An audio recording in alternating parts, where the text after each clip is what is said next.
Yeah. I want to get your take on what's unfolding in Washington. The White House press corps seems mostly concerned with the process, the procedure at which Devin Nunes going to the White House, trying to get answers, meeting with White House aides and trying to get leaked information. Where did this all start?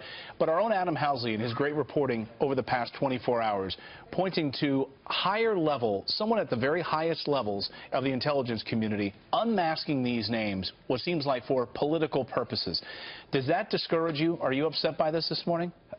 A lot of things are discouraging on this rainy April Fool's, chilly and grim day in New York. I think, first of all, in a general sense, the attitude of the press corps toward the president and toward the administration reminds me very much. I'm the only one old enough to remember the days of Richard Nixon, 1972, 1973, where the press sensed blood in the water, and everything the president did, everything President Nixon did was tainted. It was hostile every time there was a press conference. But we're only 72 days in. We're only 72 right? days in, and there's plenty of time to reverse it. And I just hope that, like the weather, the relationship between the Trump administration and the media changes. I would love, for instance, for the president on Sunday, opening day, Yankee Stadium against the Rays, why doesn't he invite Barack Obama and the First Lady or something grand and conciliatory? I think we've got to restart.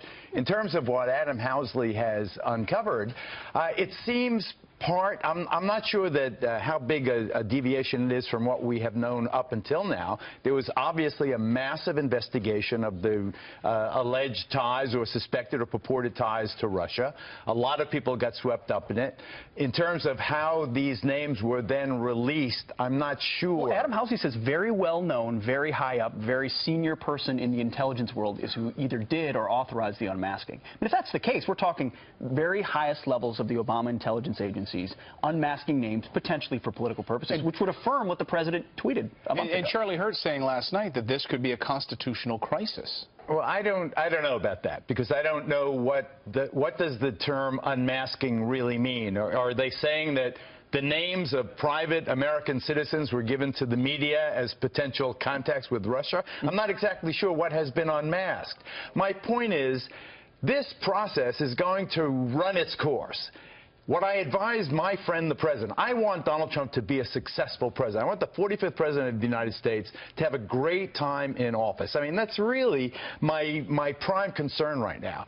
And I worry that every one of these skirmishes is going to heighten the tension and the contradictions and the conflict between the Trump administration, members of the media, and the opposition party, which is stoking it and gloating over it.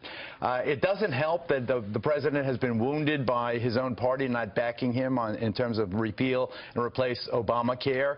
The refugee ban has been an absolute disaster. The immigration tone, I think, is unnecessarily harsh. I'm just asking everybody to just cool it now. Let's spring is here. Let's everybody cool it. We're all Americans. Let's try and get on the same page.